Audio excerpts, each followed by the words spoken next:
Part and parcel to the comic book experience, or really any story experience for that matter, is the conflict that the protagonist faces. For superheroes, these conflicts more often than not are externalized through supervillains. Naturally, the depth and nuance afforded to supervillains is directly correlated to the depth and nuance a story has. To translate, without a compelling villain, it's hard to have a compelling superhero story altogether. Putting this idea to work, it'd be helpful to look at a few villains. In this clip, Corridor Digital is critiquing the visual effects in the climactic battle between Killmonger and Black Panther. First off, I would approach a production designer and be like, why do you have a black background on a black road in a black cave with two guys in black suits fighting? Because now there's no way for me to have their silhouettes read. To place visual effects jargon aside, Killmonger appears cartoonish and unbelievable because he's not been placed in a realistic setting. And if you look at the background, the rules of the scene have established that the black levels in the background go deeper than what you're seeing on the suit. So he's just kind of artificially raised up. To translate once more, good visual effects are grounded in reality. Otherwise, they're unbelievable. And that's another thing that's triggering me. If you look at his head, the orange and black guy in the background, his head is shiny. The brightness of that shine on his head is implying that the light shining on his head is brighter than that. But the lights in the scene around us that we're seeing with our eyes are not that bright. It's a subtle thing, but subconsciously you can see it if it's wrong, because you see light every day. Visual effects and script writing share this much in common. Both establish rules that ground their subject in reality. So a decision to artificially light CG characters makes it harder to suspend disbelief and engage with the story because... But subconsciously you can see it if it's wrong, because you see light every day. So let's take a look at an earlier fight scene in the movie. The scene has much more impact because the visual effects are more realistic and because the characters' motivations are grounded in reality as well. Note how Killmonger's words have as much impact as any of his punches. Is this your king? Huh? Is this your king? The filmmakers even pan over to other characters to give Killmonger's words and actions more emotional weight. Come on, brother! What the final fight scene in Black Panther misunderstands is that a descent into an artificial world is far less captivating than a descent into a character's inner world. In reality, a good villain is just as much about the words that fill a character's mouth as it is the action that fills the screen. I love that the final fight scene in Loki is bold enough to understand this, being so bold as to avoid a CG slugfest altogether, and instead use Jonathan Majors' performance to captivate its audience. Come on, let's talk. Having brought words to a knife fight, Kang is outnumbered and unarmed.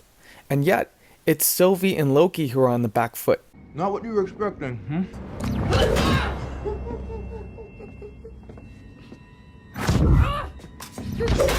And it's not just that Kang evades Sylvie's attacks, it's the manner in which he does so.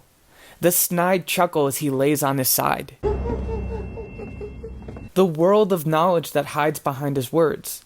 The meandering pace he uses as he circles our heroes in conversation. I paved the road. You just walked down it. Even in his death, Kang is in total control. Look no further than his knowing wink, his patronizing response, his upright body posture when he dies. See you soon.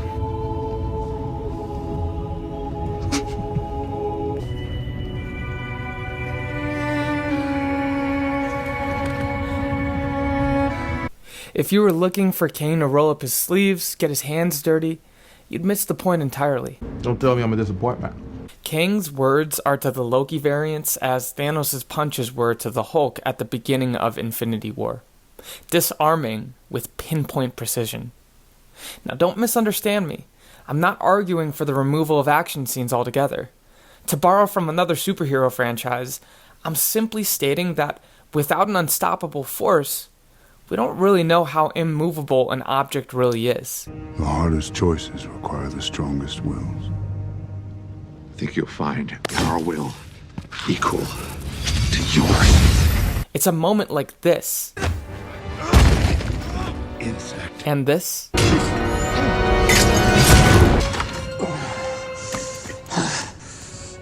You have my respect, Stark. In a moment like this, I know what it's like to lose. Feel so desperately that you're right. Yet to fail. that develops Thanos' credibility as an unstoppable force. To frame it this way, the climactic, colossal, universal, intergalactic team-up at the end of Avengers Endgame bears no narrative weight if Thanos is perceived to be unequal to the task. And thus, without meaningful conversations, or as Kang would have it, All the talking? a scriptwriter is unable to develop their villain. We know that a good antagonist, a foil character, should serve as a reflection of the protagonist. The problem is when MCU takes that idea too literally. He's not Ant-Man, he's a evil Ant-Man. He's bad guy. Oh, he's bad guy. But he can shrink, just like Ant-Man. But he's not Ant-Man. Though I don't blame them, it's easy for audience members and, more crucially, directors to overemphasize the importance of an action scene in an action movie. But let me remind you that before the world knew who Thanos was, his presence was spread through word of mouth.